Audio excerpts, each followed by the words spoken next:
Good evening. I want to welcome you all to the campus of the University of Notre Dame and to A Pathway to Hope, a summit on the National Opioid Settlement. My name is Jim Sullivan, and I'm a professor of economics here at Notre Dame and director of the university's Poverty Initiative. I'm also a co founder of the Wilson Sheehan Lab for Economic Opportunities, or LEO, which is a research center with a mission to identify evidence based solutions to poverty. We are so grateful that you all have taken the time to be with us, focused on an issue that has devastated so many lives and communities across this country, and to engage with us in a conversation on how to deploy the National Opioid Settlement in the most effective way possible. Poverty and the opioid crisis are intimately connected. The tragic effects of this epidemic are widespread. It is the most disadvantaged communities that have been hit the hardest. Those without a high school degree are 9 times likely to face a drug related death than college grads. You know this from seeing it in your own communities and from the work you will do.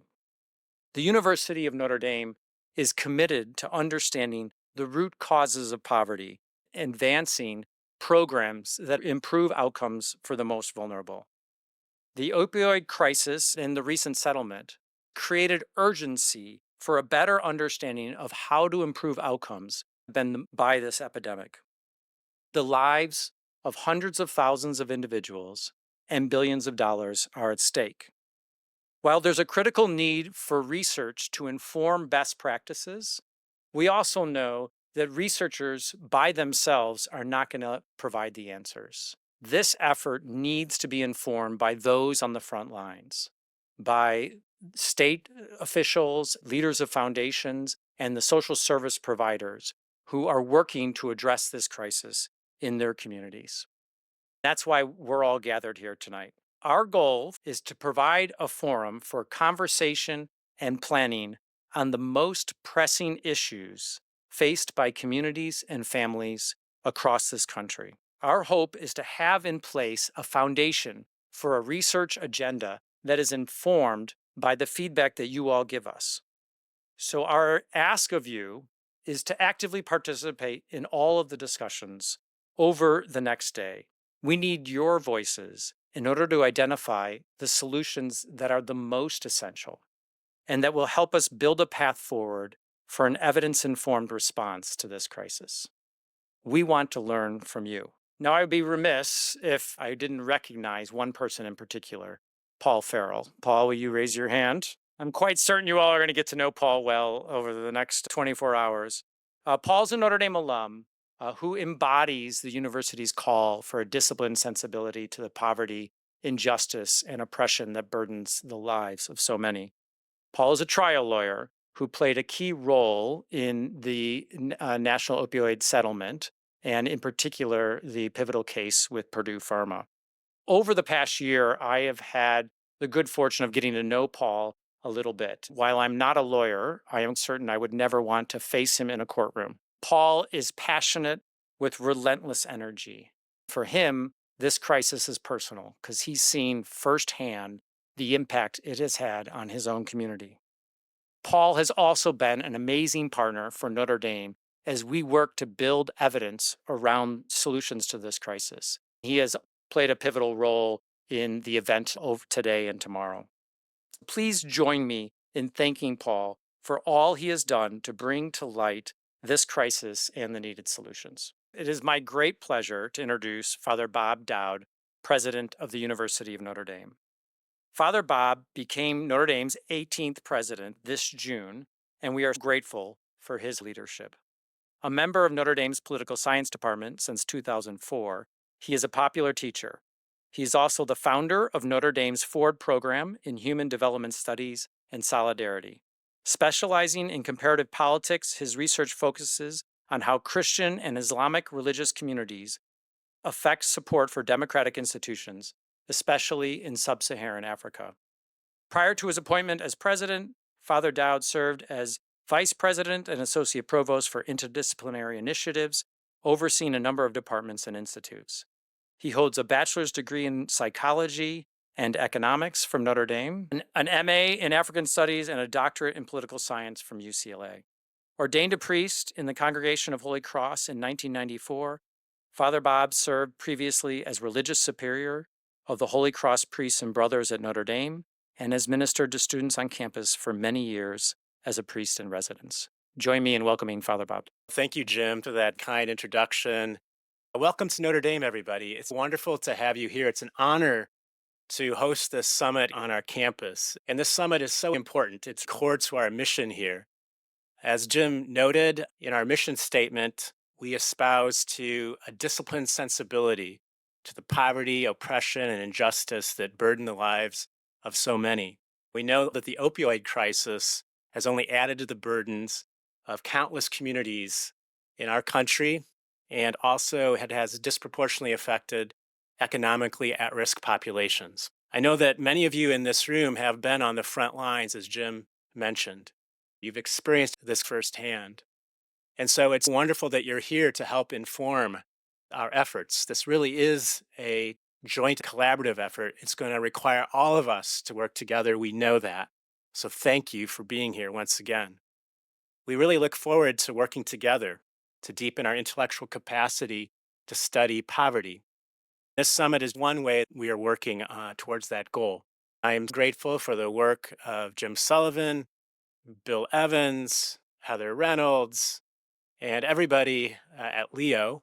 I'm also grateful to everyone working on our poverty initiative and the support provided by the Provost's office here. Beyond just welcoming you here to Notre Dame, it's my great honor to introduce you to our first speaker, who is someone I've known for a long time and someone who's no stranger to the search for evidence-based solutions to the ongoing substance abuse crisis in our country. He is my good friend and mentor, Father Edward Monk Malloy. He served as the University of Notre Dame's president from 1987 to 2005. He led Notre Dame at a time of rapid growth in our reputation, in the quality of our faculty, and the growth in resources to do good.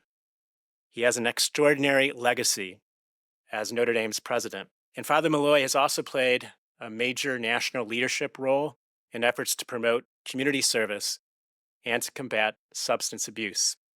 This is something I know that Father Malloy, who we affectionately call Monk around here, I know this is something that Monk cares about deeply and he has been devoted to for so long.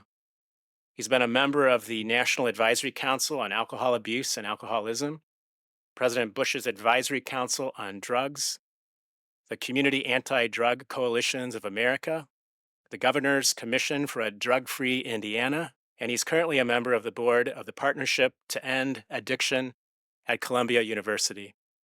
He has chaired a number of commissions, particularly dealing with substance abuse among adolescents and college and university students. He was co-chair of a major study on college drinking for the National Institute on Alcohol Abuse and Alcoholism. Thus, I'm sure you'll agree that he is a most fitting speaker here this evening. So please join me in welcoming to the stage Father Edward Monk Malloy. This afternoon in my office, I received an email from a Notre Dame person, and she shared the story of her son who became addicted after dental surgery and had an excess of pain reliever and now has disappeared, and they don't know where he is. I have a niece who went to Notre Dame. She is now a heroin addict. She's been in and out of rehab on multiple occasions. She started out addicted to alcohol and Ambien. Then she met somebody in one of the rehab situations who was a heroin addict, got back into it, and so on. These are the sorts of things that happen in families. Nobody wants these to happen, but what to do about it is the challenge. I think the poverty initiative here at Notre Dame has the right set of priorities for taking this on in partnership with all of you. We want to be a force for good in the world. We want to give a preference to the poor and to those who are vulnerable. And we want to do this in a way that takes advantage of the expertise of so many of us. As most of us know who are in the academy, you've got to find a focus to bring people together. Otherwise, they're in their little worlds. I've had a chance through these various levels of participation in matters related to substance abuse to see some of the best research available. When I was at NIH as a reviewer of alcohol related research, my role was to make sure that the process was fair. For example, the question, how many women were part of the research as well as men? What were the ages in which people were being evaluated in the research that was being done? What about the ethnicity and race? I didn't have to know a lot about the particular proposals, but rather to make sure the dynamic between the various administrators in NIH was proper to serve the nation as a whole. I think that the fact there are people from multiple states here is a good sign for what the future has in store. I can think of a lot of questions that I have. For example, is poverty in urban settings better or worse than poverty in rural settings, or is it the same? We heard that statistic about what percentage of people get a chance to go to higher education and what a difference that makes. I think in West Virginia about the coal industry and all the people that suddenly were out of work. And you can think about the Rust Belt cities of this country. One of the areas of expertise that I have been involved in is police ethics. And just think about the role of police today relative to substance abuse and the challenges they face. What role should they play? Mental illness. What role should they play in terms of intervention? And there's a lot of proposals out there, but when you become the enemy and when there's violence and nobody will testify to who did it, then you have so many obstacles to trying to have a positive impact. Can we solve the problem by sending more people to prison? Not myself. To what extent do we believe that the research we're engaged in the academy is designed to have a positive impact in the real world, not just discussions among academics about rarefied issues? I'm a moral theologian by training, and the reason I went in that direction as a theologian was because I felt that the reflection we made could be helpful to people in a wide variety of fields. One of the great things about the Catholic intellectual tradition, which we represent here at Notre Dame, is that it tries to find common ground with everyone. It's not just within the community of faith. It tries to reach out, and it means that you have to find language that people can understand. You need to engage in discourse that not only can be understood by those with high degrees, but also the average person. There's so much human pain that we're talking about here, and that I know if I said to the broader Notre Dame community, who among you has dealt with this issue, we'd be overwhelmed, even though we don't know about it in general. It's the sort of thing that slips out, and when somebody contacts you, you want to help try to make a difference. So we're very proud that we are trying to focus on evidence-based solutions that people of goodwill can rally around and that we can get financial support. I know in the tobacco settlement, a lot of money got squandered in covering state deficits and all that sort of thing. Now, I understand you want to solve the state deficit problem, but not at the risk of dealing with cigarette, which was another kind of addiction. In some of the groups I belong to, we've tried to pursue the relationship between different types of addiction. Is there a relationship between alcohol, marijuana, and other substances? If people wait to a certain age before they take any of these substances, does that make a difference in whether they become addicted or not? What is the role of advertising? Just think about how much money gets spent in the other direction all the time on television and elsewhere. So people are being encouraged to use substances by advertising, and we're trying, in a sense, especially for those that can't deal with that issue in their life.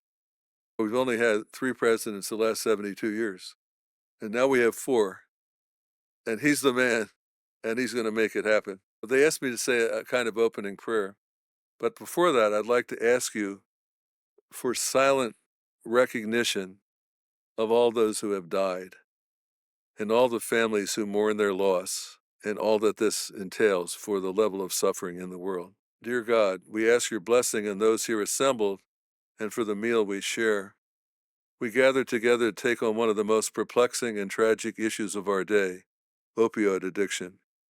We seek to understand its causes and support structures, to pursue on the basis of the best evidence available possible routes of further research in the long-range quest for ameliorative programs at the local, state, and national level. May our interaction at this meal open us up to the expertise and experience of others. We know that only a spirit of cooperation and mutual commitment will lead us towards sustained progress in the face of this great scourge. We pray this in your name, who live and reign forever and ever. Amen. Let's enjoy our meal. Hopefully, you all have had a chance to get to know some of the other summit attendees, and you will get more opportunities to do so throughout this evening and tomorrow. I wanted to introduce our panel for this evening. Tonight's panel will focus on the settlement foundations, how and why they were established, challenges they've faced, and what success looks like as they move forward with their missions.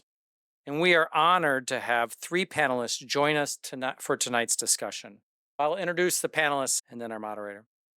Alicia Nelson is the executive director of the One Ohio Recovery Foundation. Alicia is a longtime advocate for improved behavioral health services.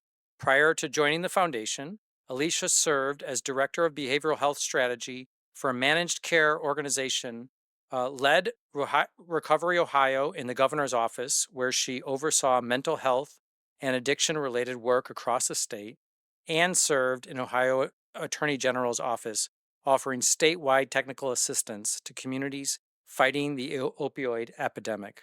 We are thrilled to have Alicia's voice in this conversation. Jonathan Board is the executive director of the West Virginia First Foundation. Jonathan has served as a policy advisor for state and federal agencies.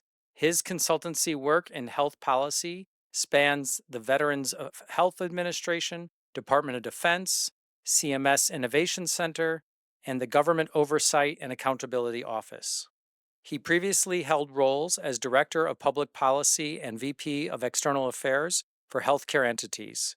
He is a well-published author on topics including public health, alternative dispute resolution, and historical legal theory. We are grateful to have you here tonight, Jonathan. Don Mason is the chair of the One Ohio Recovery Foundation Board of Directors and the mayor of Zanesville, Ohio, where he has served as mayor since 1983.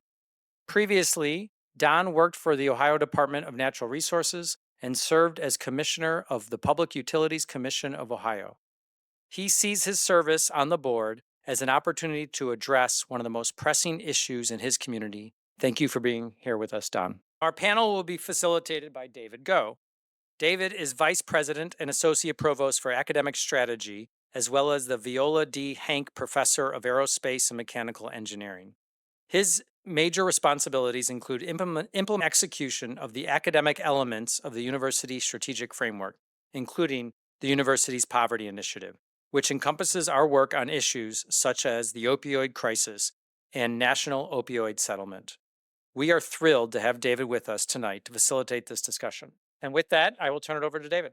Thank you very much, Jim. I'd like to add my thanks to all of you for taking the time to come and spend the next 24 hours with us to address this incredibly important topic for our nation, for our families, for our communities, and especially from our perspective, one that's at the heart of who we are as an institution and the mission.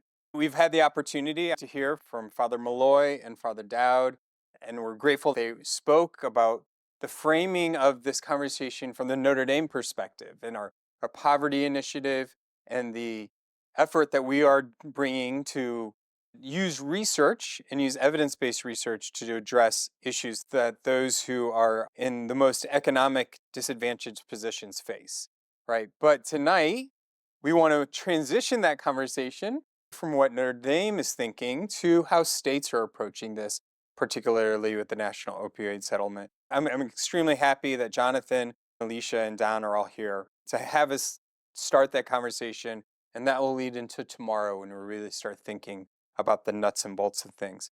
I'm going to start with you, Alicia, as the Executive Director of One Ohio Recovery Foundation. What is the charge of this foundation? I think the charge started a long time ago with Ohio being one of the first or one of the largest states to file lawsuits. At that time, we knew we had a case and we needed to do something about what was happening in our communities. And from just even those very first steps of that lawsuit, we needed to know what we were going to do with the funds should we get the opportunity. We knew it was an opportunity to bring hope and solutions to our communities. From that, the idea has come to fruition, and we are now a fully operationalized nonprofit, public charity in our state, receiving 55% of all opioid settlement dollars for Ohio. Really thinking about through our many counties, 88 to be exact, how we can come together and talk about solutions collaboratively, understanding that dollars for the solutions are coming from all over. What's the role of philanthropy?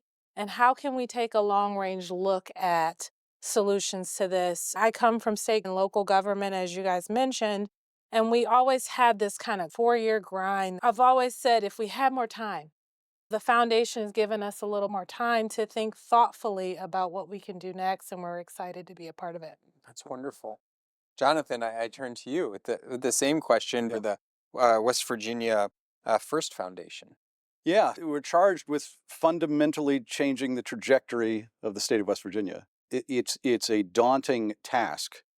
We have had strong advocacy. We would be remiss without thanking Paul and all these others who've done so much work in this space. But the stage is set. I don't think it's any secret that West Virginia is 3 times the national average in overdose rates. The next closest to us is 2 times. So we're an entire factor more than the closest state, which is not a race that you want to win. West Virginia is a very small state. If you think about it, I think we're what, 1.6, 1.7 million in that range. My hunch is in this state, there are probably counties that have more population. And because of our size, we now forfeit the right to be complacent. We can't fail anymore, right? Despite the incredible efforts of so many who work in this space. We're talking about the entirety of the continuum of care, right? From prevention all the way down to recovery and reentry. And that's a huge task in a state like West Virginia, where you don't have a lot of people and you have a lot of service area deserts. We've got to get tools in the hands of doers. We're not going to run things, we're not going to get in the way. I think we need to look for opportunities to be a little disruptive in the best of ways. We have incredible expertise in this state. I see Mayor Williams here. You look at Huntington, they're not alone, but you look at Huntington, they were the epicenter of this, one of the epicenters at least. We can get frustrated and disappointed, but the reality is that's where innovation is occurring. The challenge is the birthplace of success. And so we've seen the challenge, and now we've got to infuse those tools into the hands of the doers to be successful and push back against this. Maybe we're not triple the national average anymore. Yeah. I just want to point out something that resonated with me is that you talked about the entire continuum of care, right? And that there's no single silver bullet, right? You have to pay attention to all of it. It meshes well with what Alicia said. A lot of times in government, you're on the 2 year or 4 year cycle. It's a really rapid turnaround, but this is a problem that's going to take much longer attention. It actually brings me to my next question for you, Don.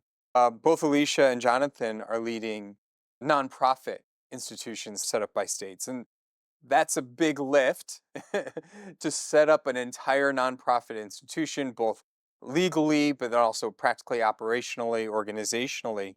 And I'm curious, in your role as the board chair, how have you seen that process play out in a very practical sense? And what could other states learn from the experience that Ohio's had in going through this process? Well, thank you very much for the question. I want to thank Notre Dame for being a leader in this capacity by having us all here. Let me just say this, we've had great leadership at our foundation from the entire state. This is one of those few times where, regardless of political background, regardless of whether someone's in the House or the Senate, Republican or Democrat, Attorney General's office, the governor's office, county commissioner, or representative of one of the various agencies in Ohio. Everybody is really coming together very well to work together. We've had consensus on literally every key vote, which is important because you want to continue to build a synergy, an energy, and by having everybody in agreement as you move along, it's the best way. As indicated, we have 19 regions across Ohio serving on this. One of the difficulties, which was identified before we were set up, and this is wonderful from our governor, Mike DeWine, and Attorney General David Yost, is that each region's priorities might be slightly different. One region was Hamilton County, Cincinnati. Another region is Franklin County, Columbus. Another is in Cleveland, Ohio, Cuyahoga. I represent an area along the Muskingum River, about 8 counties, very much Appalachia. What we need where I live, or even further to the east, might be completely different than what is needed in Columbus, Ohio. The Attorney General and the Governor, having recognized that what each area needs is going to be different, was very prudent in setting up a board. I'll say this: 19 regions with a total of 29 members on the board. The difficulty is I feel like I'm steering an armada and not just a ship. We're going slow enough that we're all staying together. If I would advise a person setting up a foundation, don't be scared by the size. And again, don't be scared by the differentials between the various regions or board. That's just good because that leads to having every area of your state served. I think your job really is to try to do what you can to stimulate conversation between everyone. I want to make sure the talents of all 29 board members are brought to bear. Some are county commissioners, some are legislators, some have a long background in pharmaceuticals, but each one brings a different talent. That's why I think we're working well together. There's a great deal of respect amongst the board members, and we're excited to be moving through this process. I want to thank one of the prior board members who were going through our executive search and had some very good talents. Towards the end, he came to us and said, I think I've got somebody for us to interview. And it was Alicia. Halfway through the interview, and most of you who've sat through executive interviews, you're like, done. This is it. This is who we want. I was so pleased. A heavy burden was lifted off of us when Alicia said yes. Thank you. Wonderful. It's funny you talk about steering an armada. Here in academia, we like to call it herding cats. And so I feel your pain a little bit. This next question is going to foreshadow a more challenging question down the line. But I'll give you the softball first. I'll start with you, Jonathan. What do you feel your foundation is doing really well and what it's set up to do? Yeah, I would say being the voice for a lot of folks who don't have a voice now. That challenge of being a small state actually benefits us here because everybody knows everybody. This has touched everyone in our state. We've all had to bury family members. We understand that every dollar we have is because someone suffered and died. There's a gravity to that, and there's an understanding to that. I applaud the folks who were involved in the founding, who created something unique. They had the wherewithal to say, all right, we're going to create a private foundation and then publicly fill its board with elections regionally. Similarly, now I don't have as many regions. We've got 6, which is more manageable. Well done, Chairman. That's impressive. And then, of course, we had 5 appointed, so we have 11 members, but they all have their own experiences. They all have their own lived experiences. And so that doesn't set us apart. Everyone has that, but the camaraderie and understanding of who we're actually representing. The other side of that is true too, and we get to the challenges in a minute. I don't want to get ahead of you, but yeah, it's about being the proper voice. Yeah, excellent. Alicia, how about you? I think I reflect and relate to a lot of what Jonathan said, that camaraderie is going to understanding the solutions is going to be necessary. But meeting people where they are is going to be one of the things that we do well alongside listening to those folks who have been impacted, because we all have been impacted in some way or another. But really thinking about how can a foundation be technical assistance, support, and bringing solutions to bear where folks have a problem or a challenge. A lot of times in what we're experiencing, Our first grant round, RFP went out, and we got 1,400 applications for over $500 million.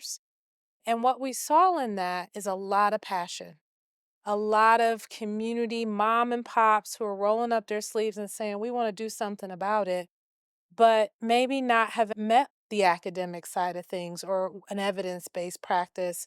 And so, how can we connect people to make sure that not only are you using that passion and making a difference in your community, but we're force multiplier? I learned from the law enforcement community the term force multiplier, making sure that we're giving them the boosts they need to learn some of those evidence based practices, to understand population health models, and really making sure that they're serving the people they intend to serve in the best way possible. And so we're really excited to partner with them from a grants perspective, but also from that technical assistance perspective. And I think we're going to try to do that well, bringing universities together, bringing community providers who have done things well that are near them, are neighbors to them, to show them the path for impact. Yeah, wonderful. I think that the clear message that all three of you have already hit on is that there's the unity of purpose, right? And that's really critical, whether the board, all the members, or all the different communities that you're engaging in West Virginia, there's a clear unity of purpose. But before we move to Q&A, I do want to flip the script and say, what are the practical challenges for both of your foundations as you move forward? We'll start with you, Jonathan. Oh, sure. Yeah. West Virginia has done this before, like some other states. Our friend mentioned the tobacco settlement. I think we all recall that. In West Virginia, 3% of the total went to abatement. Now, you could argue that was 3%. I can assure you, at least for the West Virginia First Foundation's perspective, 4% to abatement is not going to be a success. Yeah. We know what the floor is, and we're not going to do just a little bit better. Yeah. We have to do substantially better, right? And our makeup is a little different. I think it was 24.5% from the Qualified Settlement Fund goes directly to municipalities and to counties.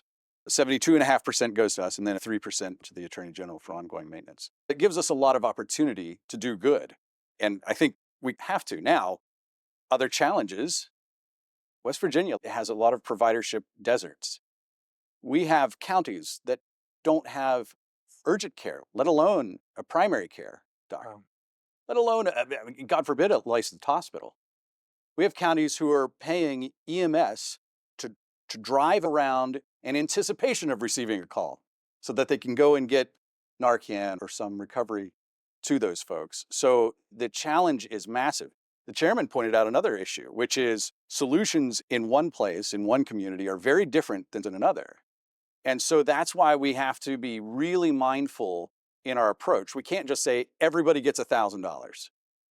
Yeah. We've tried that in the past. It certainly won't work here. The challenges are evident. I've said it before, and I don't know if it flies or if it plays well, but this is not our Alamo, right? This is our Apollo 13. We know that there are great challenges, but we know that there are solutions. And so we have to listen to that local voice to drive solutions forward. Otherwise, we'll fail. And I would suggest, just to build on the analogy, that failure is not an option. You also raised a good point that with the dynamics within a state, there's a lot of differences and heterogeneity. And I think we'll learn over the course of the next 24 hours, that's true state to state as well. And so there's no single silver bullet. Alicia, what are some of the challenges that you are facing in a practical sense? I think it's the focus on these really big numbers. Really making sure we stay focused on the mission has been the goal of some conversations we've had. We can't give $1,000. We have to be thoughtful, planful, and understand how we can use these dollars to bring new opportunities to the table. As a foundation, I think one of the things we've been talking a lot about here in Ohio is these resources are finite. When you spread something, that thin in a state as big as Ohio, that number becomes smaller and smaller. But there's opportunities for collaboration and leverage and bringing other philanthropy to the table. Thinking not only about grants, but loan programs and outcomes-based payment and pay for success models. How can we catapult behavioral health into a new stratosphere of thinking around how our contracts are built and things of that nature? Really trying to get folks not focused on Where's the money? Where's Yeah. my money? For Ohio, it's an important resource, but how do we make the most impact is going to be the turn of the tide for us. When you throw around numbers like 50 billion, Yes. people's eyeballs get very big, Yeah. right? Yeah. But when you talk about impacting individual lives, it's much different. My name is Pat Brown. I'm an executive director. I run a recovery cafe about an hour south of where we're all seated. How do you vet evidence? Do you have university partners? How do you reach consensus on what evidence you will support and enact? I can start with this one. We're going through this right now. The way we're structured, we have an expert panel. Not only does Don chair the 29-member board, but the board has also selected several members from across our state to serve on an expert panel, and they've laid out a quick guide to evidence-based strategy. It really talks about the things that you all are probably more versed in than I, but really talking about evidence-based, practice, and it goes down a spectrum of evidence. Now that we're in our grants process, we're having a lot of conversations about that. Practice informed has been a lot of the discussions we've had as of late, and how can we support academic universities and some of the folks to study these very important programs to making sure that our communities, our families stay in long-term recovery through our recovery infrastructure. We're having those conversations now. It's still an art, not a science. We have coupled with it evaluation metrics. I'm looking at my partner who does our evaluations at Mighty Crow to really think that through. It'll be an art, not a science, but it's got to be thoughtful because there's passion there in our recovery programs. There's not a one size fits all when it comes to evidence. I don't have the answer to that today.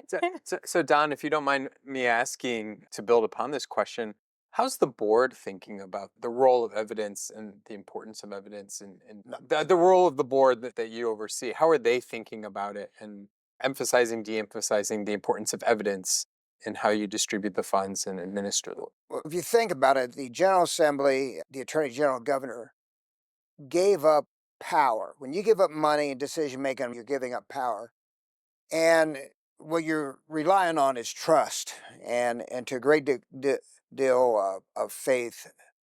So I believe that thought process has translated to the board level. In other words, if we've been empowered by elected officials from I'll just say the state house to carry about this mission, then we also have to be ready, willing, and able to trust our process, trust our experts, recognize, for example, in my region, we have 29 members of my board from 8 counties. The people reviewing the grants to serve my 8 counties are also part of the process. In total, we have 365 people from across the state involved in the 19 regions. It's interesting. I hate to call it a very democratic way of approaching an issue, but we have really socialized this or democratized this so that everybody's involvement. But it takes political and business maturity to make sure you're willing to trust somebody in another county, at another agency, in another state on how they assess the grant applications coming through the system. I'm very pleased, and we have our rounds of grants being awarded over the next probably 6 to 8 weeks. This will be a real test. Wonderful. I'm Joanne Cogdell. I'm the CEO of Nexus Neighbors, and we're all about innovation. And I found that a lot of times foundations in states or municipalities are not that interested in innovation. So I hear there's obviously a lot of talk about evidence base. How do we break out of that? How do we try something that's never been done and find support from people like you? One of the issues that we brought up, we brought the team together and did a workshop very early on. And one of the things we recognized, and I would imagine that West Virginia is not alone, but I will speak for West Virginia, is we have for many years done the same thing and wondered why we're getting the same results. So we baked into our founding principles this notion of a sandbox. We're going to look for opportunities where people are innovating in this space. Maybe we fail, but we fail fast. We find ways to solve these ongoing problems and engage intentionally in spaces that haven't been done before. We're new, but there are a lot of other folks doing new and innovative things. So we have to support that. I think creating a hierarchy or some sort of scoring rubric out there in the ether, it's really important that we build it up, to your point, with evidence-based. But then the question is, what is evidence-based and how do you rely on it? Back to my colleagues here, you have to have that local voice. I think bringing these things together is vitally important, but a special attention to coming up with solutions that maybe are a little different than what we've done before. I love the entrepreneurial language you use there of failing fast. And that's something you often see in the nonprofit sector or in these types of sectors because the impact of failing weighs so heavily on people. But at the same time, we need to find the best solutions. And so you need to be creative. Mark Phillips with Catholic Charities West Virginia. My question is about partnering with especially state government, but local governments, municipalities, and counties as well, so that those folks feel like they have some part of this process. So it's not just your job. The legislature can focus on whatever current social issue they want, and the drug thing you folks have to take care of.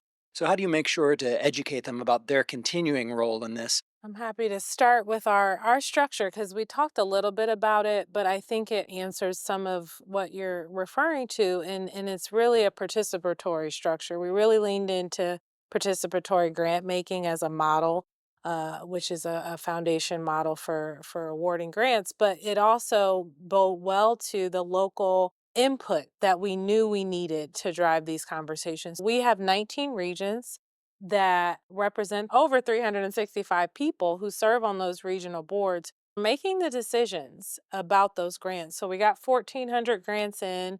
We split them up between the regions, and we've asked them all to review and provide that community input. To you all's point about decisions aren't just around evidence based, but that community experience with these organizations. But while we're doing that, while we have this structure, 365 folks at the table across the state, we're also in a process of engaging them on evidence based practice. We're talking about the continuum of care. We're bringing experts and connecting folks that may have never been a part of the conversations before. Our regional boards represent folks who are mayors, who are township trustees. They cover zoning. The issues that we're seeing, the stigmas that are being broken down from these conversations are really exciting, bringing folks to the table that may not have had an opportunity to be at the behavioral health table before. And so we're really excited about how this will evolve. It's not a perfect system, but it's one that I think has been, in that regard, very successful in actually bringing the whatever's happened at the federal level to the state level to local government, and then bringing all of the good news up from those local communities. Our people who are living and breathing this every day influence what needs to be done next.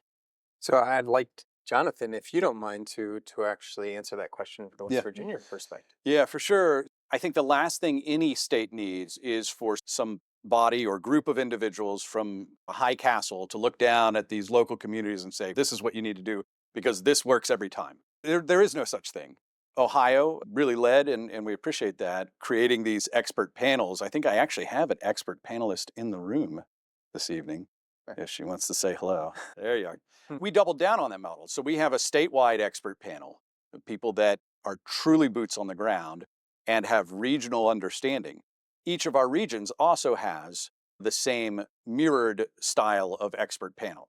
Now you have a linear approach where they can truly be boots on the ground. Back to your original question, where we're trying to gain knowledge from a distance, but we need that local wisdom. So that it'll come up from the regional expert panel to the statewide expert panel to the board. And the board, of course, was elected publicly. So we've almost tripled down on that local feel, because otherwise we'd be treading water forever. Yeah. Great question. I think it's clear, right? Going back to the heterogeneity issue, you need local engagement, you need local involvement. It's hard for me to say this being in the ivory tower, right? We can't be some way up high just spewing what others should do. You really need that involvement. So we have time for one more question. And Paul Perfect. Farrell, good to Perfect you. timing. So, Paul Farrell, I live in Huntington, West Virginia. And for anybody that's read the book Dreamland by Sam Quinones, I live right at the cross section of West Virginia. And on one side of the river is Ohio, Portsmouth, Ohio. And right across the Tug River is Kentucky. If you draw any epicenter that exists, it's where I grew up. I'm hoping that this is another step on this strange journey I've been on. And so I'm going to toss you a softball. To my two friends that have talked earlier, evidence based to me is what the Johns Hopkins School of Public Health. So, where's Jan Rader? Go see Jan. She ran a program with Steve Williams in the city of Huntington that followed up to the people that overdosed 24 hours later with faith, mental health, social. That follow up made a difference. So here's my question to the panel. What role do you think, and how do we measure what's going to work in the future so that we can invest our dollars wisely and not repeat the mistakes of the past? Maybe not link a stay in a medical facility to a billing cycle of 28 days. Maybe start there. Maybe actually look to healing people and what it actually means, not 30 days later, but 3 or 4 years later. And that's the kind of stuff you're talking about. We have to start thinking generationally, right? I speak for West Virginia, but I'm sure others agree. We have massive issues, and we're on a cliff that very few people, at least in my state, are talking about. West Virginia now, over 50% of all West Virginia's children are being raised by someone other than their parents. I have a county where 82% of all children are being raised by someone other than their parents. The primary reason for this is the opioid crisis. The issue there is babies are having babies. They're 18, 19, 20 years old now. So now I've got great-grandparents who are doing this. If we don't get upstream into the tributaries of prevention, our First Foundation money is going to have to go to orphanages. Yeah. Success is such a tricky question, but maybe we're not the worst in America with overdose rates. Maybe we don't have 50% of our kids being raised by someone other than their parents. This is the stuff that we have to think, but this is way upstream. We've got to stop drinking out of the waterfall's edge. I'd have to agree with that. I think so much of what we've been thinking about is how do you measure success? And I think depends on who you ask and how that family feels. I know from my personal experience growing up, success for me looks a lot different as a person who grew up in poverty, who saw this firsthand. Success for me was opportunity. How do you translate that into what we can do as a foundation? We won't have all the answers, but I think we'll be a part of multiple solutions. We're thinking prevention in getting out of this reactive state. We are in a reactive state right now, and we know there's population health and all the science. We know some of the things that work, and we still won't do them. We won't wrap our arms, whole person care. We won't get to the things that really have the return on investment. For the first time, our foundations will be able to have that opportunity to say, let's stop doing these little things. Let's do the big things that make a difference, from poverty, from mental health, from trauma, from lifelong experiences into what those things matter for whatever person that is. And I think that we need to do a lot more understanding from different perspectives to figure that out.